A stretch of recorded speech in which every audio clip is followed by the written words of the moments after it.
My name is Timur Savan. I'm a director of photography.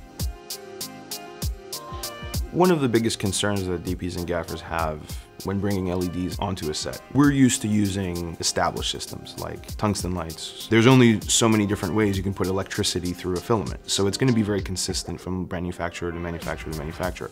So there's not really too much of a worry about an inconsistency and a mismatch in color. With light-emitting diodes, there's no real way of knowing what you're going to get until the finished unit is done, and only then when you can take a light meter to it and actually see what it's doing.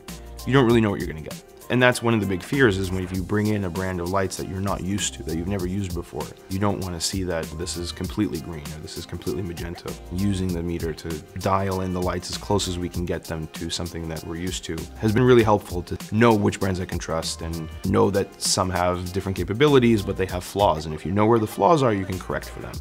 The C700 meter helps my gaffer on set in a number of ways. I know for a fact that he checks his lights regularly. He compares them. It's a way of measuring the age of bulbs, because as HMIs age, they get warmer and warmer.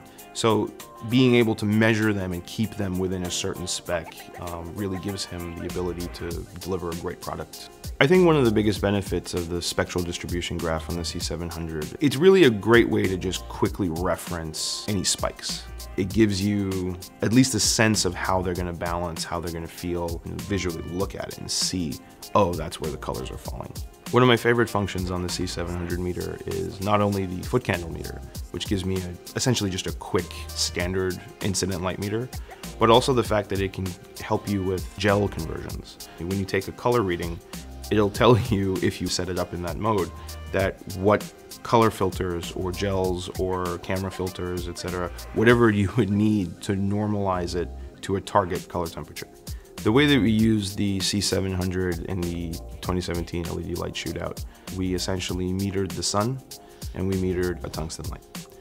We used that color temperature reading as our target. So we took the LED light, we dialed it in as close as we could until we could hit that target color temperature of the tungsten light, which was 3170. We did a proper reading while it was illuminating 3 models with 3 skin tones and a classic color checker chart, a white card, and then we had a standard 18% gray chart. Using the C700, we were able to dial in as close as we can.